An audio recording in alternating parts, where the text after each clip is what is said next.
as of right now, do not say anything that is off the record, because this video will be distributed to subscribers after the fact. Okay, let me just go through a few house cleaning things. So I did start the recording. So one thing you'll all notice is that you started out on mute when you came in. Please, just like whenever you're not talking or not being featured or whatever, or asking a question or anything like that, just keep it on mute because sometimes people leave it off mute and then they'll start like typing and stuff like that. And not only is it distracting, but it also kind of screws up the recording a little bit because the video will start focusing on you and people will be like, why am I looking at this random person who isn't talking? So definitely, just try to be cognizant of that as the office hours is going on.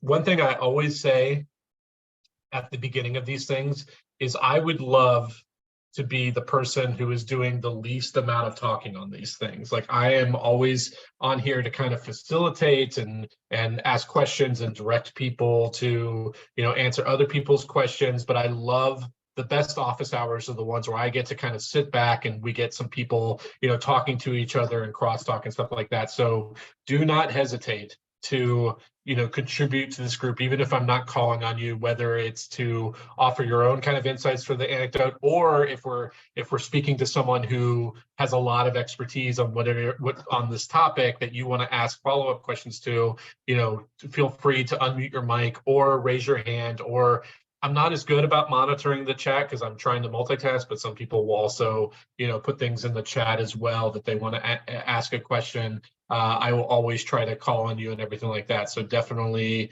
do not hesitate to contribute, to speak up. I want everybody else to be speaking. So let's start with the premise of like this week's office hours. This is something that, I've been discussing with Alexis for several weeks going back is, I encounter a lot of meter operators, creators who approach me and they're saying, hey, I'm thinking about selling this website I own, but I don't know how to go about doing it. Like even if you're not planning to sell it in the near future, you might be thinking you might want some kind of exit far in the future. Like what's your ultimate goal with this media operation? Like obviously you're hopefully enjoying running it, but everybody should have some kind of exit plan in place in the back of their head so that when they are ready to move on and pursue some other kind of creative feature, they don't have to just shut down their publication. They can actually, make some, actual real revenue or real money off of that and hand it off to someone else. So that's the kind of main topic we're talking about, and we have several subtopics within it. We got a lot of amazing experts on this call who have experience in this. We have Terrell Johnson, who recently, I think within the last year, sold his website dedicated to half marathon runners. We got Farhan Mohammed, who can speak from the other side of the aisle in the sense that he runs like a media holding company called Overstory Media, and he actually has a lot of experience acquiring already existing newsletters and media operations. We have Alexis Grant, who not only has sold multiple of her businesses, but also runs a website called They Got Acquired, which writes a lot of profiles and does a lot of interviews with founders that have sold their businesses. We have Joel Polizzi.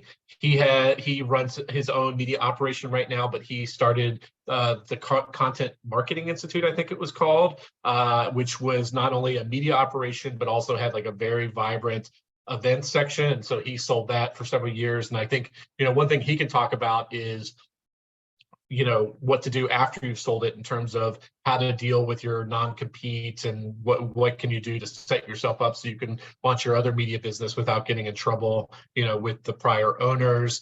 Alexis, I think you also invited a few other people. Do you want to call some of them out who have experience, selling? Sure. Kyle's here.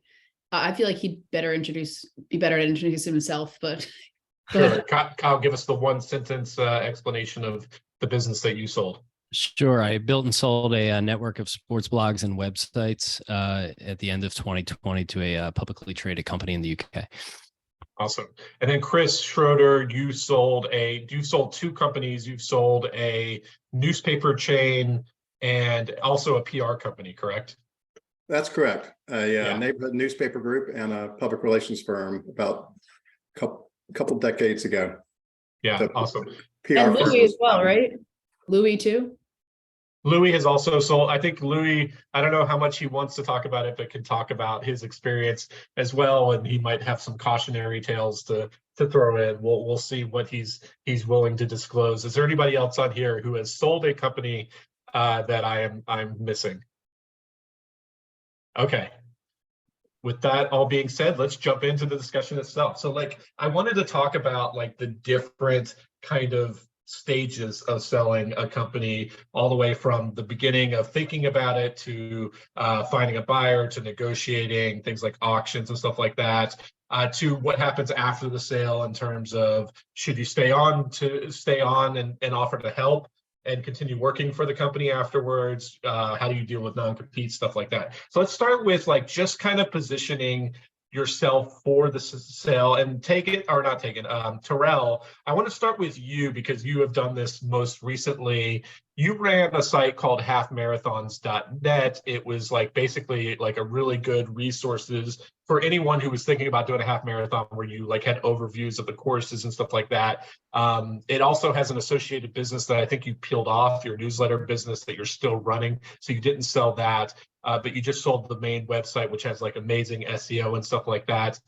Talk to us about like what someone should be thinking about when they're just beginning to think about selling a company, in terms of like, is there specific data to collect? Does it need to be registered as some sort of corporation, like an LLC?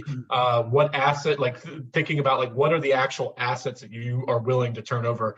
Talk us through like some of those things that you had to think about prior to selling your company. Sure. Yeah. I want to first of all give huge credit to Alexis. She had, and I had lots of conversations through Twitter direct messages that really it helped me sort of acclimate to the idea that I could sell, like, cause I didn't really know until the spring of this year. I owned the website for a little over 15 years, would have been 16 this past August. And that's a long time, to run a website. And, she recommended working through, in the way I originally got the idea was a couple people had approached me, and then I think in just Googling and just sending me emails, you just sort of cold call emails. Hey, are you interested in selling your business? And I thought, that's interesting. And in doing Googling, I think I found they got acquired through that. And I think I'd been aware of Alexis because of her blog. She'd written a blog once, about business advice for people with kids, that I thought was really great. And so just followed her career, they got acquired, the startup of that, and then we got into talking. So it was very sort of as a slow buildup of, I didn't think this was really for me, but then maybe it could be. The thing that was really key for me was, and getting advice from Alexis, was working with a business broker.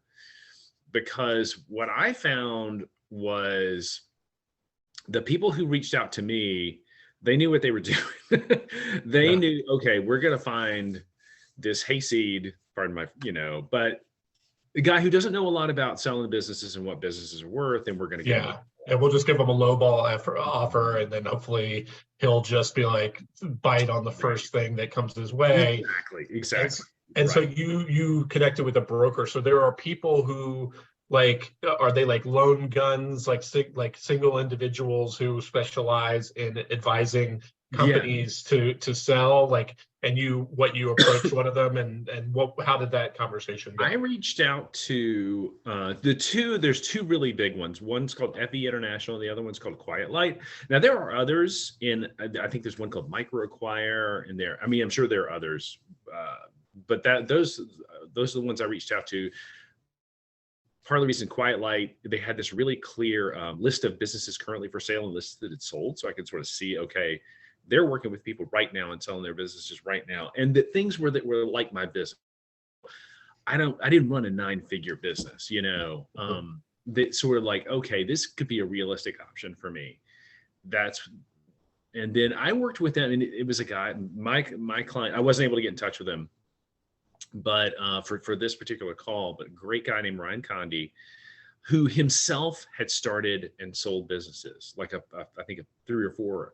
And so he was a business broker for, and he was like a part therapist for me, in the sense that like he really talked me through, because there's an emotional and mental component to this as well. Yeah. You know, it's giving up your baby, you know, that you've worked on.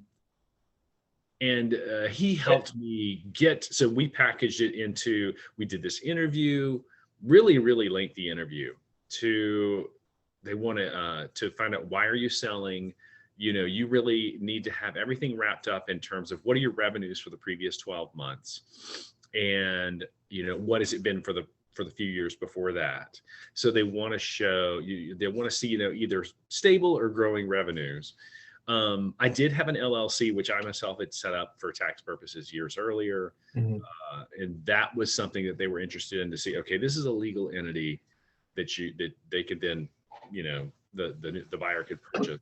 And so in terms of things you need to collect, it sounds like revenue data is probably one of the most important things, like how it's performed in the past, how it's performed currently. I know that Alexis has some thoughts on like just basing it off of revenue data, because if you're under monetizing your site, then maybe you might end up accidentally selling it for less than it's worth, if the potential buyer could monetize it for far more.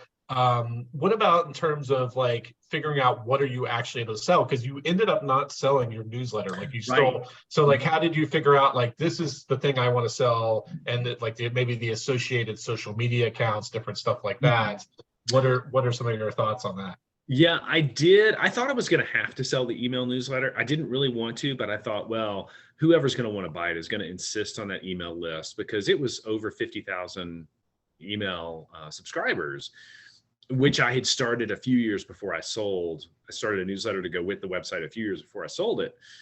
And I thought for sure that they would insist on buying them together as a package. But when I just said, look, hey, I'm just not interested in selling that, there were some that did balk, because what Quiet Light does is they have this network of people out there who are buying and selling these kinds of businesses all the time, and they sort of create a market for you with their potential buyers.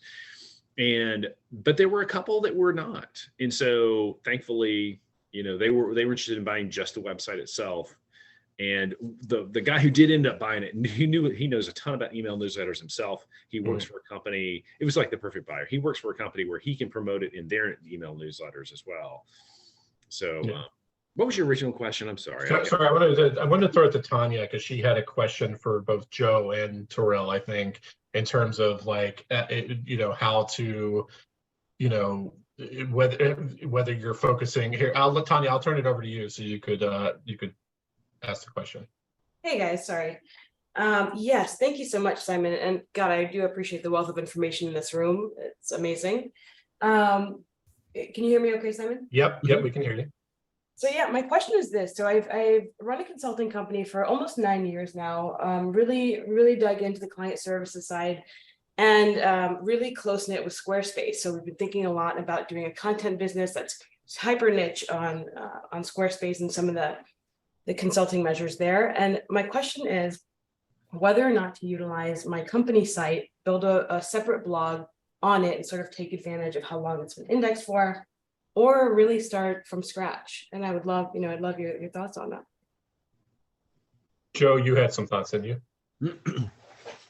Yeah. First of all, a pleasure to be here, Simon. Good to see you. Lexi, thanks for the offer to be on here. We just did this one. So, I mean, I'll probably talk later about selling Content Marketing Institute, and happy to answer questions about that. But when we relaunched The Tilt as a new business, I was afraid because The Tilt didn't have any domain authority, thetilt.com.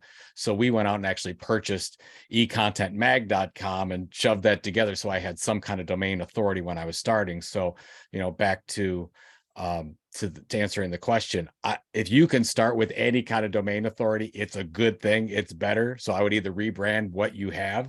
moving forward. So you have some, or go out there and buy something that's actually has some domain authority and you could rebrand that instead of just starting from scratch, and it'll take a much longer time to get Google's attention. Yeah, Yeah. so Tanya, you're asking about launching a separate media arm and not selling your consulting business, or would you sell the consulting business with the media arm? No, exactly, the former. So yeah, I agree with Joe, creating a separate thing. And I mean, you could if it's newsletter forward, you could always start it on your owned and operated site while you're collecting email addresses and building out the newsletter. And then, move to a new site, and where you have like a more kind of web forward focus, and basically start, distributing your newsletter through there. That's always the nice thing about newsletters. But yeah, like if you're really looking to sell something, like creating a separate brand for it, like, yeah, you have to start off from scratch, but I think it'll be a cleaner separation if someone comes to buy it. Jeff, you had a question for Terrell? Yeah, this one's probably a little bit more niche, but I guess you said you'd done sort of a marathon one before. Is there anything different in sort of the sports media space in regards to sort of the topic that we're talking about that might be different from other spaces, and maybe how that might maybe help us think about sort of like how niches are different? So in the sense that, because I think of sports media, I think of like, this is such a unique niche of sports in that it's about really more for participants, more so than spectators, because most sports media is for spectators, and it's seasonal. So spring and the fall are really big for this running space. Does that answer your question? Or is that, I'm trying to sort of get a little deeper or get a little bit more. Yeah, it's more of honestly a bit more of a selfish question, because I'm helping my brother do a triathlon newsletter. So I was sort of interested in the insights on that, but it's a bit of a side issue from the selling of it. So no worries. Well, Kyle, you sold a sports media company. Was there something that's unique to selling like something that's, I mean, sports are obviously more brand safe than a lot of other companies, so they're much more amenable to advertising. There's a seasonality to it, different stuff like that. Were there any kind of like things that you had to think about that you think maybe were specific to your domain? Yeah. So after we sold, my partner and I actually ran the sports media side in the US for the company that bought us. We left last month, back on our own. But so sports it's good and bad because it's a high volume game. It's relatively easy to get audience, just because there's so much passionate interest about it. The problem is you're competing with a lot of hobbyists too. And more now, particularly with social media and influencers and YouTube and TikTok and Instagram, whatever, you have so many people who just want to talk about the sport and their team, and in some cases players. So it's getting more difficult to cut through with a sports brand that can achieve like real stickiness. Because if you're too general, you're too big, and you're not able to drill down to the team level where you get the most passion. But if you just pick a single team in a small market or a college team or something, there's probably not enough audience there to really make a decent income off of. So it's getting more difficult. For us, the sports legalization of sports betting changed the trajectory of sports media monetization in a pretty big way over the last 4 or 5 years. It doesn't necessarily apply to running and like the kind of hobby sports, but from the sports fandom perspective, that's kind of where we played. Turning back to like the kind of data that you should be compiling to kind of prepare yourself to make that pitch or to put your up for sale. Farhan, I wanted to bring you into this. You run something called Overstar Media. You have acquired multiple newsletters and media companies and stuff like that. What are some of the things that people who are thinking about selling their publication? Because I'm guessing you're buying a lot of publications that are under monetized. So just based on their monetization alone, I doubt that's giving you a full picture of what their potential worth is. What are the metrics that you're looking for? Quite honestly, it's a whole variety of things. I saw a question from Tamika here around like, our company's valuable without newsletters, and we've done both. We've done ones where they have newsletters. We've done ones where they don't have newsletters. So definitely looking at the undervalue on that side. So it's It's a tough question to answer because there's too many variables. You know, you could have something that's got a giant web presence, and then you start thinking, what do you know, how do you convert that? Something that we're always looking for is owned audiences, and so that's where newsletter is key. But at the same time, really thinking about like what kind of communities are sitting there. So we bought something that was like a small little passion project niche in the tech industry, and that was just a small little newsletter. And so it really depends on a whole variety of things. I'm going to give a really non-answer on this one. Well, let me ask you this, and this is kind of putting a spin on Tamika's question. I don't want to speak for her, but it seems like can you value newsletter subscribers as something separate from the web domain? But like, let's say you had two different sites, one that was visited by 10,000 people a month, but they were mainly coming through Google, or another one that didn't really have much of a web presence, maybe like a landing page with a newsletter sign up form with 10,000 newsletter subscribers. So people who had made the action of actually signing up to receive it. I would assume that you would value the newsletter subscribers more than the incoming Google traffic, right? Yes. Caveat also being the ones that are coming organically to the site, you know, and building that up, you know, what's that likelihood that they can convert? You know, how loyal are they? What do those uniques look like? Where are they coming from? How much are they reading? So there's a lot more that like you can kind of go deep into to really understand what that looks like. Interesting. Chris, I'd love to like hear your thoughts in terms of like once you're thinking about valuation and what you're gonna because I'm guessing you have to throw out some kind of asking price to set the floor or the ceiling or something like that. When you were thinking about selling like your newspaper company, your PR agency, how did you start thinking around those things? Well, the founder always overestimates the value of the firm, and the buyer usually knows that they're going to have to walk into a situation and reset the reality of the owner, because owners will think, oh, it's going to be 5 to 7 times earnings or EBITDA, and so they start doing the math and like, oh, this will be great. But really, when you get into the media world or the PR agency world, the multiples are often smaller. There are exceptions. We've seen a lot recently, but there are exceptions. But you really have to kind of lower your expectations going in emotionally.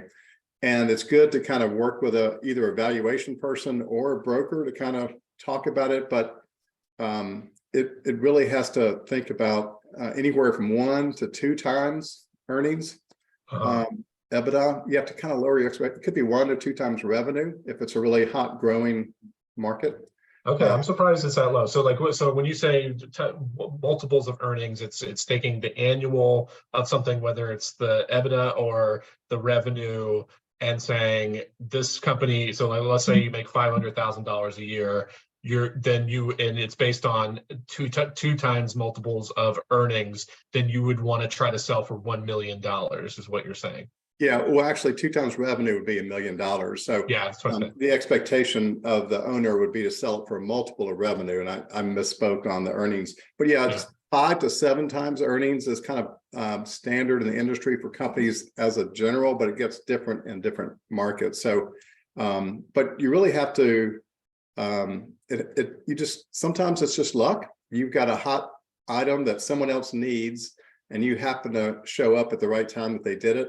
Axios being the most recent one with Cox, and I think you have to be profitable. We often think that I have a great idea and I'm pre-revenue and I've got a little bit of debt, so surely someone's going to want to take this over. But most investors are looking for cash flow. Yeah, because they want to take that and add something to it and build on that with an easy growth strategy from there. Lexi, I know that you have some thoughts about valuation, and I know when you were selling The Right Life, you felt like you were under monetizing The Right Life, and so therefore you didn't want to like set expectations based on revenue alone. Can you talk about, and as someone who has interviewed a lot of founders, how you think founders should think about valuation? Yeah, I think a lot of the things that Chris said were really accurate. The biggest one being you've got to be profitable. I do talk to a lot of founders who are running a great company, but either they're spending all the money they make, or maybe they're not making that much money, even though they have a big audience. And if you can get those numbers up, that's the number one thing you can do to give yourself more options when you sell. The second thing that he mentioned that I thought was really interesting, and I've seen to be true, is I don't want to say it's about luck, but it's about connecting with the right person, because if two different companies want to buy what you have, one might pay a lot more than the other. And it's really in the eye of the beholder in some ways, especially for a media company, because it really depends on what is that buyer going to do with the business. If they can do something if they already have a product that they can sell to your audience, for example, then that can make your asset a lot more valuable to them. So I would think about always it's growing the audience, but alongside that, can you grow revenue and your bottom line profit numbers so that you give yourself as many options as possible when it comes time to sell? Well, then you also mentioned like having multiple potential buyers. How well can you play those off of each other to get the valuation up, and how do you do that? What's the best way to do that? Yeah, I think that's another really important part. So I'm glad you called that out. And a lot of the founders I've talked to, some people who went with the first offer regret that, because they realized they could have leveraged that to get a better offer. And when I sold the Right Life, that was one of the reasons why I was able to sell it for, well beyond what it would have been valued at for the revenue that we had, because I had a number of different people who wanted it. So I could let them know that they each had to beat the other, and I ran a bidding process for it. And is it like an auction where they're constantly outbidding each other, or what's the kind of approach to that? I mean, you can really structure it however you want. And if you have an advisor who's helping you do it, they'll help you. And if I had to do it again, I would enlist someone like that to help me. But I ran a bidding process where I let everyone give a bid. And then I just took the best one. And it wasn't necessarily the highest one. It was the one that I thought was the best place for my audience and the person I wanted to sell the company to, that also gave me a financial incentive. Yeah. Let's see. I'm going to call on Kyle real quick, and then I'll look at what people are saying in the chat. Kyle, what are your thoughts in terms of like how you were going about figuring out what your valuation is and trying to maximize, basically the bidding offer for so you could get like a fair amount for what you felt like you were owed? Yeah, good question. And hearing some of the other people talk here, I kind of wish we had maybe hired a broker. I mean, we did okay, but I'm always someone who's like, I could do it myself, right? So we kind of went through, and we lucked out that we had some industry comps. Late after 2018, the sports media industry really changed because you had this influx of cash from legalized sports betting, and there was a whole bunch of sales very quickly. So we were lucky in that we had some pretty direct comps, similar buyers, similar type websites, and you could really use whether it was an EBITDA multiple, a revenue multiple, an audience multiple. There was a number of ways to slice it, but they all sort of fell into the same band. What was really difficult for us was that a lot of it, and we had a pretty big earnout, but a lot of it was based on, and I'm happy to talk about earnouts because sometimes that comes into play in growth areas, but a lot of it was based on what the business could do over the next, at the time, 2 to 5 years. And trying to predict that in this market where we had an audience, and then state by state, these audiences were turning on to this much, much greater opportunity for monetization.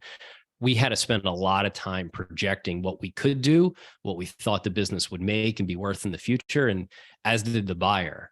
That was really difficult for us, but having the market comps really helped because you could at least set the baseline. Yeah, so like you could tell a story about future revenue because all these states were slowly starting to legalize sports betting. Everybody who had 2 eyes and ears could see that there's a lot of growth potential ahead. You talk about earnouts, and that's something that I don't know that much about. What's the motivation for structuring an earnout type sale versus just a flat, price? And like, is that usually structured around you staying on to obviously push the company forward to actually earning out those predictions of what you think you're going to make? Like, what's the kind of the dynamic or the sales dynamic around doing an earnout type deal? Yeah, I mean, it's tough. And I think if you, I did my fair share of research on this, you'll hear people say like, don't do it. It will just create headaches. And I can promise you it has created quite a bit of headaches over the last couple of years. And in the end, it worked out, but it wasn't without its headaches. But the reason, in our case, and I think in anything that has more growth potential than it wasn't like it was a mature website. And as you said, these markets. So we were looking at how many eyeballs did we have in states X, Y, and Z that we're going to legalize sports betting over the next few years, right? And what percentage of that audience could we activate or better monetize? So it was really trying to figure that out. And at that point, and even still, most buyers in that space were doing the same thing. So we could say our revenue was X, right? And if we wanted to be valued on that multiple, that would be pretty straightforward. But what everyone in the industry was and still is doing is saying, okay, well, this is cool. Now, what happens when 5 more states legalize this and this opportunity opens up? What is your revenue going to look like in 3 years? And they weren't willing to pay, because those numbers got pretty big, but they weren't willing to take on that risk up front. So most of the deals in the space, and I imagine a lot of like high growth pubs are, will pay you based on the multiple today. And if the site or the asset, whatever it is, grows in year 2 and 3, then we'll pay that same multiple on that new growth level. So I think usually that comes with sticking around the business.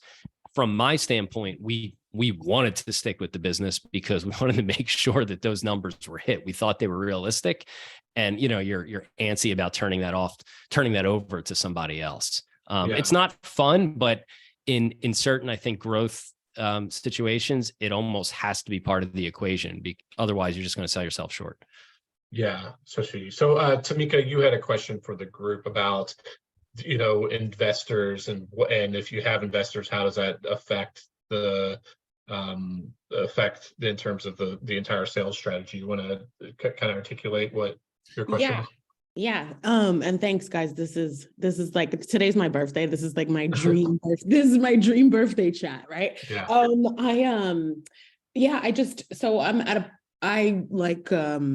like Tanya, I have had a consulting business for a very long time. It's minimally profitable, but I want to kind of spin it into, I've always wanted to build a media company, and I can bootstrap some, right? But there's elements of it that would be nice to take investment for, right? To do more video content and that kind of stuff. And so I was just wondering if and how that complicates the sale. And like, do you have to, like, not VC money, but like if I get an angel investor, I'm assuming I have to pay that person off first before I would sell to someone else. So I just wanted to understand sort of if and how that complicates things.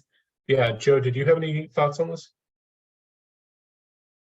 Yeah, I mean, my first take, happy birthday, Tamika. My first take is never take money if you don't have to. It just simplifies everything. So if you can bootstrap, even if it lengthens out the process, Tamika, it's going to benefit you. Now, I've never taken money, but I have a buddy of mine who has a media company, lives right down the street from me. He didn't want to give up any equity, so he sold bonds at a percentage. So you might want to consider something like that. Say, hey, I need $500,000. I'm going to sell that to 5 people. I'm going to pay you back 4% a year, whatever the case is, and you can be on my board of advisors. I would structure something where you do not lose equity if you are going to take money, if that's available to you. Interesting. Diego, you had a question about whether the dynamics are different if you're selling, a company outside of the United States. I don't know that anybody, and feel free if anybody wants to speak up about this, but I don't know that we have any. A quick, Sure. Because we actually cover quite a few. Sure. Can we just let Diego ask the question then? Yeah. If you okay. Okay, just really fast. I live in Mexico, so the question is if any one of you has experience with buying companies from the States that are in Mexico or Latin America, or the other way around, like selling, and just how different that dynamic is. Do you see if there's a real market here also, or we are still not there? Okay, Alexis. Yeah, I haven't done this personally, but we cover quite a few companies that have sold that are overseas. And generally, I'd say if there are different complications based on how you've structured the company, and of course, like your own tax implications. However, if you're selling an online company, like the market is worldwide. So, I mean, people want, companies that are based everywhere. I think there would be some restrictions in terms of, again, like how you structure it and maybe how the buyer has structured their company. But if it's an online business, that's fairly straightforward. I think you can look, wherever you want to sell it. Before we move on, Kyle, you mentioned to Tamika's question, you said you had some experience with investors, and you can talk about how that played a role in the actual sale of your company. Yeah. I mean, it got a little complicated at the time. To go back to the point earlier, the earnout made it complicated. They weren't active in the business; they were silent investors, and honestly didn't want them sharing in the upside of the earnout. So we had to strike a buyout agreement pre-sale. But so you had to buy your investors out before you could sell it. Yeah, and it was very complicated because I needed the money from the sale to fund the buyout. So it was a very complicated sort of timing process. But yeah, I mean, I agree with, I think Joe said, and some others.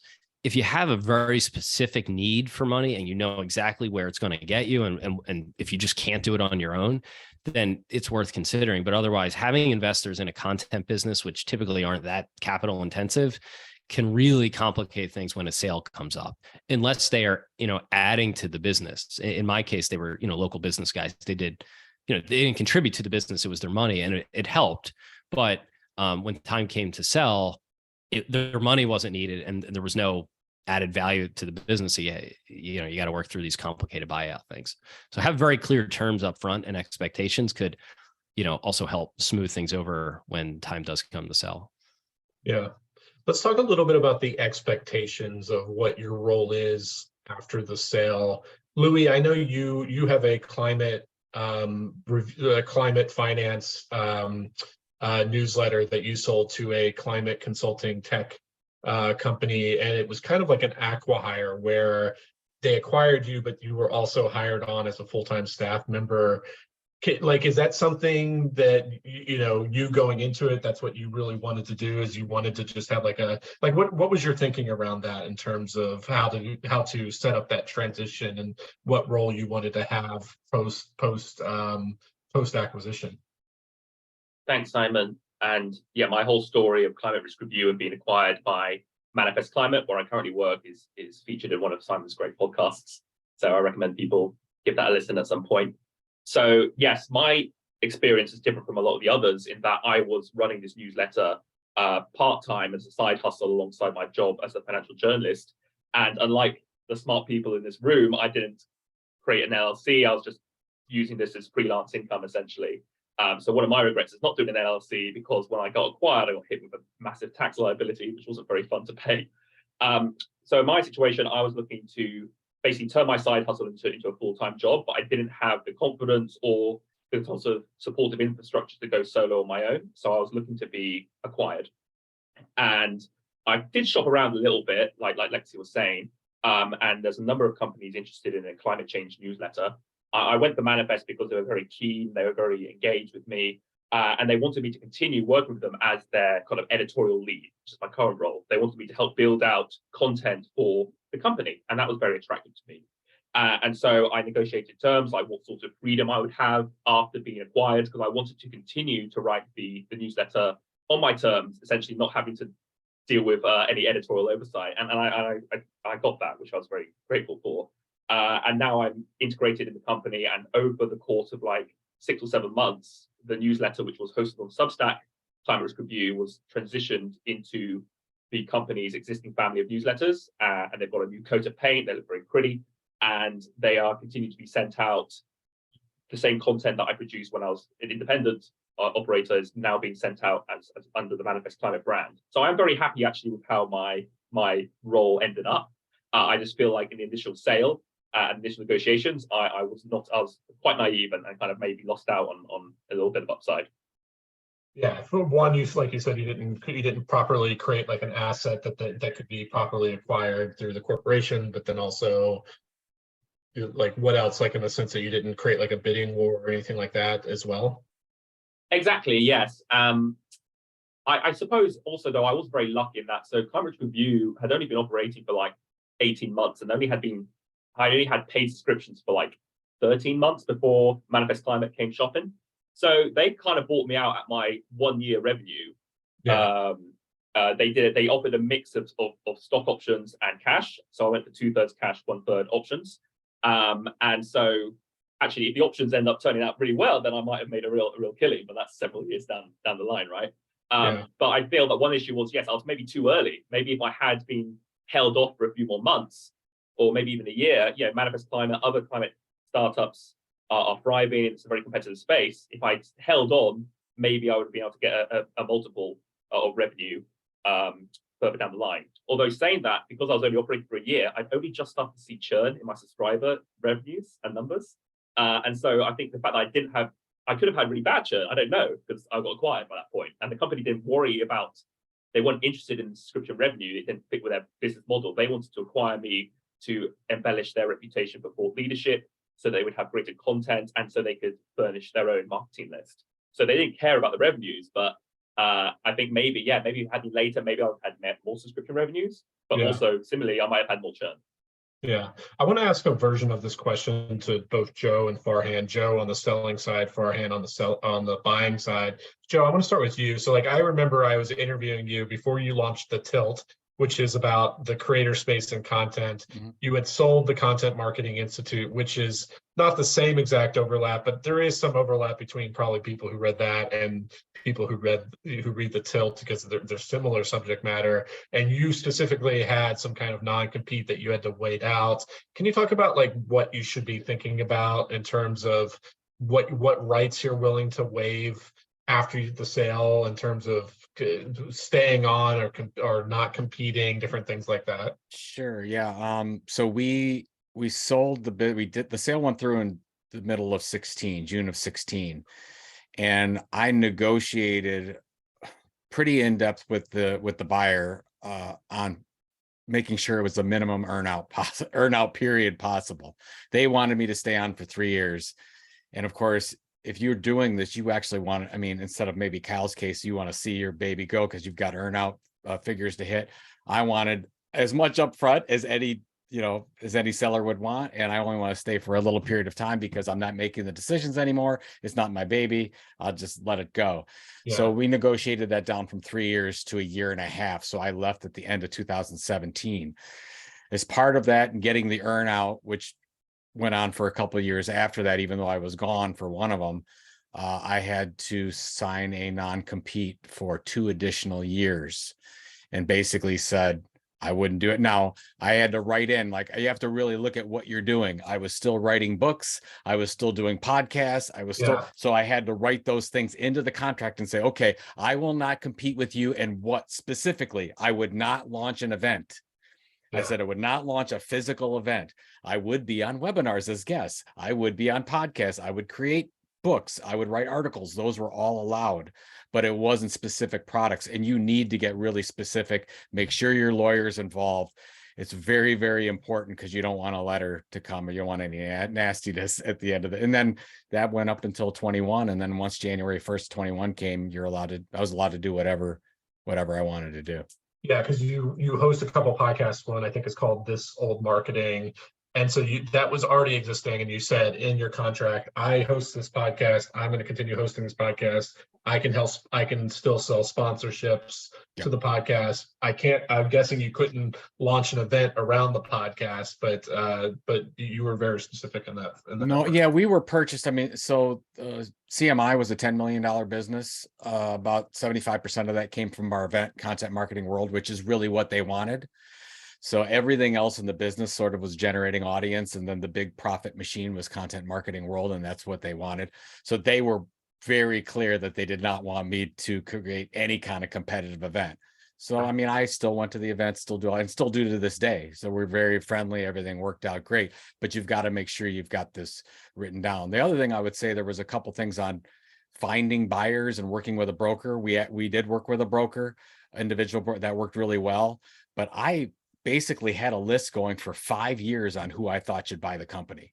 I mean, like I always, that company, yes. How do they value? They value through, EBITDA 8 to 10 on an event, whatever the case is. And I wrote down, we had a list of about 10 companies that we whittled down to 8 when we sent out the memorandum and said, hey, do you want to bid on this? Mhm. And we just sent to those people that I felt really good about. And I worked on relationships with them because I knew I wanted them to, I thought that they would buy the company, the model set up well.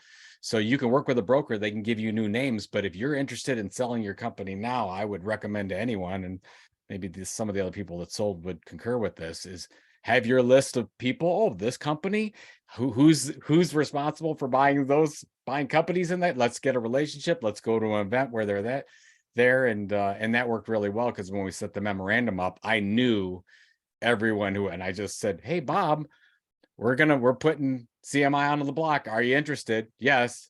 Send them to the broker. Done.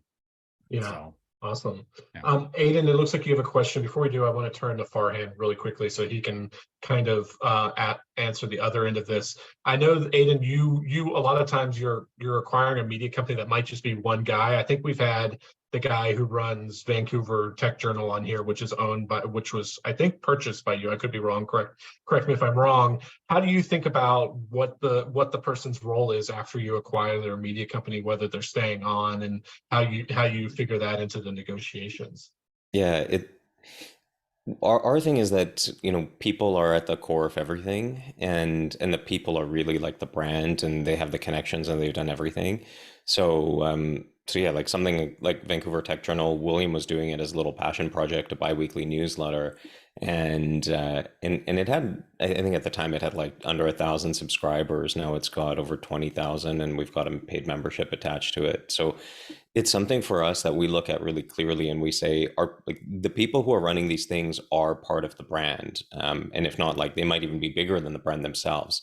So we try not to do anything where the people don't come along and the founders don't come along. We've got 2 legacy businesses that we've acquired this past year. One is 30 years old, the other is over 50 years old. One came with staff, and the founders, one came with nothing. And the thing that I've learned the most is that I almost never want to acquire something that doesn't have the people come along with it. It's just, starting something from scratch. We've done a lot of it. Starting something from scratch is insanely difficult, and it's the same thing. Even if you're handed the keys to everything and you say, okay, go, that means that you have to find the right people, and finding the right people is always the hardest part of the equation. So everything for us like now is you have to bring those founders along, and generally speaking, it's not like I know some have asked in our past, some sort of earnout over 6 to 12 months. I'm looking at this where, like, I want you to stay on for like 3 to 5 years. Yeah. There's got to be longevity here. 6 to 12 months goes by in a flash, and we don't want to be in a situation where the people who built this thing are gone, and now we're having to build it up from scratch again. And are you, like, when you're during the acquisition, are you not just negotiating the price for the actual media property, but like in those negotiations, you're also like negotiating a salary as well? Yeah, everything: salary, resources, what bonus incentives look like, both short term, generally short term, and then long term. We'll come up with a new solution. So it's kind of like, this is the whole package that you're walking into, and we're going to take these things off of your plate, but. For us, it's generally also like, you're going to continue running the business. We're going to try to make some changes, and maybe these 5, 10, 15, 20% tweaks here and there, but there's things that you don't like doing and that are taking up too much of your time. We already have the systems in place. Let us take those on. Focus on the things that you want to focus on, and those things that you've been talking about doing for the past however many months and years that you've been wanting to do, that are critical to the business, but because you're focused on that 20, 30, 40% of stuff that you don't want to be doing, you haven't been doing it. There's always these. Oh, sorry. Oh, I was going to say, I found it to be much different. I found it that the buyers often want to be able to calculate that the founder's earnings, salary, profit, they're going to be able to move the founder out and take on and earn from, that's part of their profit they're going to make when they take over the business. So what they're looking for is a very strong number 2, somebody who's been in the business as a deputy level, who kind of knows everything. So if the founder leaves for whatever reason, they can actually save the money that the founder was earning and then have that number two person that they're paying a little bit more, but then they already have a higher profit than what they bought. And well, in that case, like, would you recommend somehow getting that, putting some requirement in that the number two has to sign a contract to stay on for X amount of time? Because you don't want that number two to like put in their 2 weeks resignation like right after you buy the business. no, they want to secure the number two for sure. And the other thing I found that was interesting was, you know, you have different levels of buyers and investors. You have individual investors and buyers. You have small groups who are capitals. Then you have the PE firms and the institutional firms. What's interesting, I found when you talk to the institutional and the higher groups, they actually like it when an entrepreneur has taken on a small investor at a lower, perhaps fractional equity position, because they feel like then they don't have to do as much due diligence and looking for the skeletons in the closet. They kind of assume if you have a professional investor involved at whatever level, then they've already put you through the paces of all the accounting reports that they want to see, that they've been monitoring, and that they've done a lot of the work. And so they sort of relax a little bit more when there's a smaller investor involved who is a professional, because they feel like a lot of their homework has already been done. Yeah, and investors in general like to go in groups, right? Like they feel like if somebody else has endorsed this thing, like this happens in VC and angel investing, you know, you're more likely to get more angel investors if you already have an angel investor, because it feels like, because they're taking these huge risks, they feel like if other people are taking that same risk, it might be some indication that this will be a success. Aiden, you had a question. I think you're in a quieter room now for the group. Yeah, sorry, it's coming up to 6 p.m. in Ireland, so I was cooking dinner. I'd love to say it was a situation out of my control, but no. It just even the discussion there, you know, what Joe said and then what Farhan said, it does speak to a kind of a psychological difference between the mentality of someone who buys and someone who sells. You know, Farhan is saying like, yeah, we're looking at like 3 to 5 years, and 2 minutes prior, Joe had said, oh yeah, they wanted 3 to 5 years, and I said 1. And, you know, and that was that. Is there like, you know, and I was involved in a process recently where the thing kind of, you know, the process hit a bump because, you know, we concluded between ourselves during the discussions that it would be very difficult for the business to become a successful acquisition without me. And that, you know, and so on. So like, maybe Farhan might be a good person to answer this. Like, as a buyer, how would you look to de-risk that outside of kind of obvious things like, you know, document all your knowledge? And obviously you mentioned the concept of a strong number two and all that sort of thing. But what are the other things outside of an individual who has built something up from scratch, who has a kind of very particular type of mindset? What are the elements of the business then you are actually looking at? If you're kind of imagining a worst case scenario, say the Vancouver tech blog guy decides, or say he gets, you know, God forbid, he gets ill a week after you sign the papers. Or what you are find the out you hate things each that other. you're looking at then that can tangibly de-risk that situation? Yeah, I always ask those questions like, you know, within the first month, what's going to happen if you get hit by a bus, and let's figure out what that looks like. Literally I what will that also looks say, like, or what the situation looks like? What the situation looks like, Okay, and not you know, them who could getting step hit by a in. bus. Yeah, I'll also put the caveat as well. Like, we're focused on community news publications, majority of which being local news outlets, and then you know, niche ones. So it really does come down to like the people that are there and like what connections do they have to their readers and the audiences. But at the same time, there's also like the questions that we start asking, and we've done this actually with one in the past where it was very much a personality behind the brand. And we've looked at that and said, well, we know that they're not going to be that person that's going to help us grow this thing. You know, they're really good at social. They're not great at content. So we have to then think about that to say, how do we remove this person from being the face of this thing? And think about what does that process look like, and what kind of support do we have to put into there. So it really comes down to a little bit of the psychological factor, and like thinking about the loyalty factor, and asking the question, are the readers that are there, the audiences there, are they loyal to this person, or are they loyal to the brand and the idea and the topic? And so with something like the Tech Journal, William, fantastic guy, I thought he was going to be on this.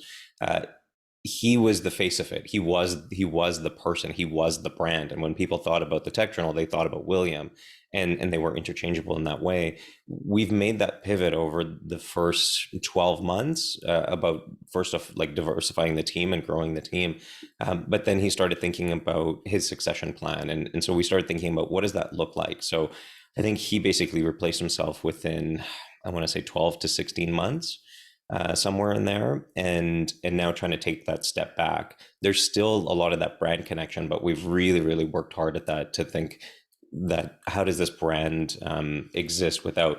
But the one thing we learned is that there's more of a connection to the idea, to the topic, to the community than it is the people. The people have now become the facilitators and the conveners rather than the faces of it, and so it's really putting that separation in place between the two.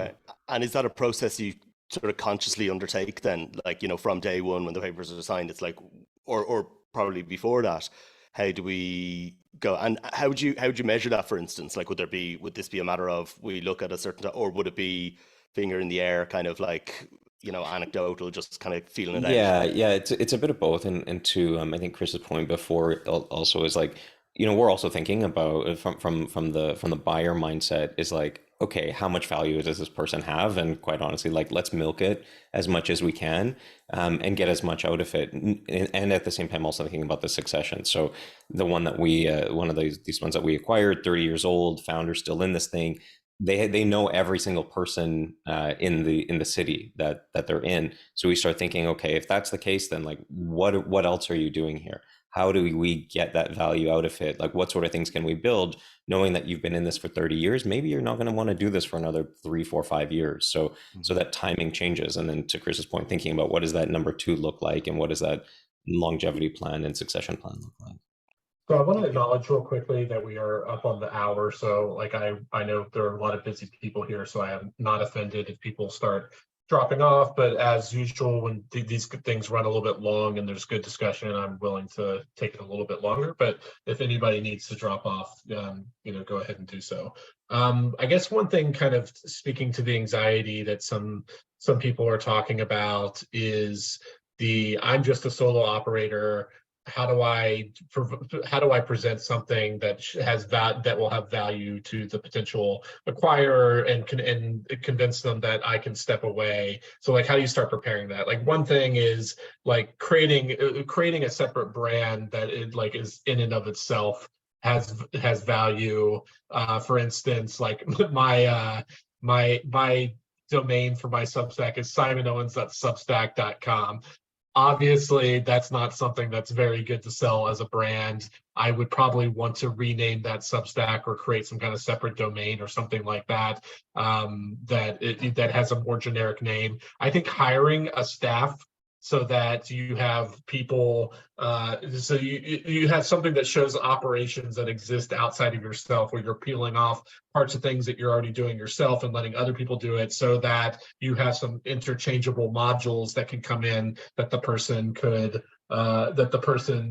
hire for. So it's not like, it doesn't seem like it's resting 100% on your brand. Like Terrell, I know with half marathons, the newsletter, it's very based around your brand, personal brand, but halfmarathons.net was more like, most people didn't even know who the heck you were, right? Like, they were just coming in, they were using it as like an index, a resource, like an educational resource. So your brand was less tied to that. That's true. And I was just typing it in the chat. I also had a freelancer, one I worked with for several years, one who had just started 6 or 12 months before the sale, who was able to continue on. She knew, so she could go in, and it was based on WordPress. She could go in and make WordPress. So that really helped in terms of, for the buyer, saying, okay, I've got somebody who knows the ins and outs of the back end. Yeah. Not much of a back end, you know, just content pages really, but who could sort of hit the ground running from him on day one.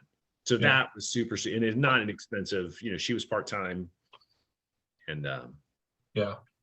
And then in terms of like assets to hand over, Terrell and maybe Kyle, what are the different things that, like, it's like obviously login for the website itself, but then like, what's that like, the entire like transfer over to like social media accounts, newsletters, different stuff like that? Is that something that's just done ad hoc, or is that something you got to think Yeah. deeply about in terms of, or like, if I don't know, Kyle, if you have podcasts in your media company, obviously there are associated RSS feeds of that. Like, how do you think about like the actual handover of the assets?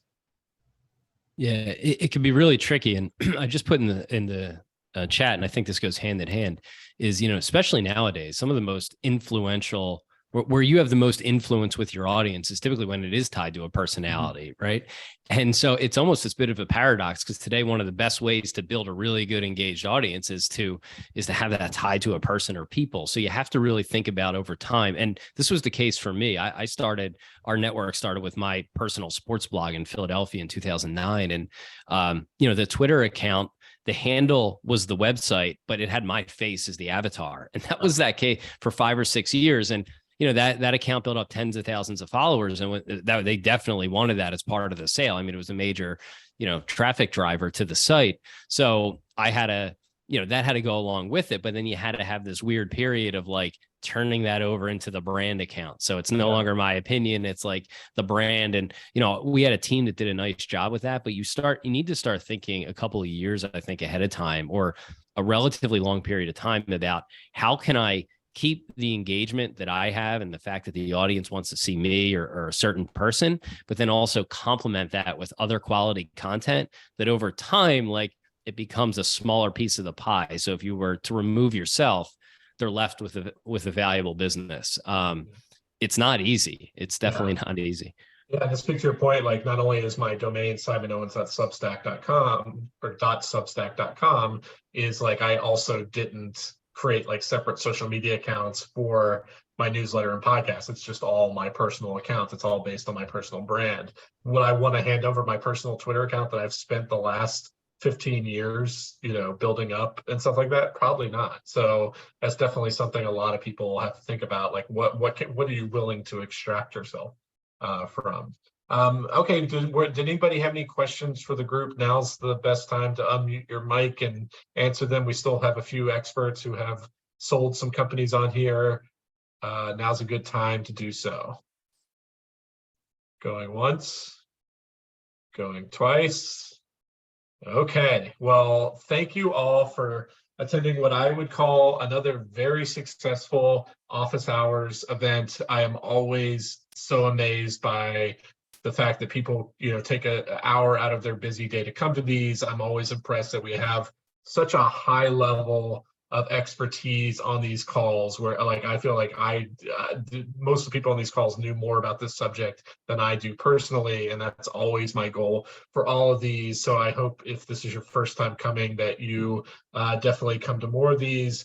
Don't hesitate to reach out to me. Every now and then I get subscribers who will email me and say, hey, you should do an office hours on this subject, especially if you have expertise in that subject and you could be a featured guest to talk about it. Like this whole session grew out of a conversation with Alexis, who obviously runs an entire company around acquiring media or acquiring companies and stuff like that. So definitely don't reach out. I'm also going to try to continue to utilize Substack's polling features in terms of testing out different ideas and allowing you to vote on future office hours events. Let me go ahead and stop the recording. Sure.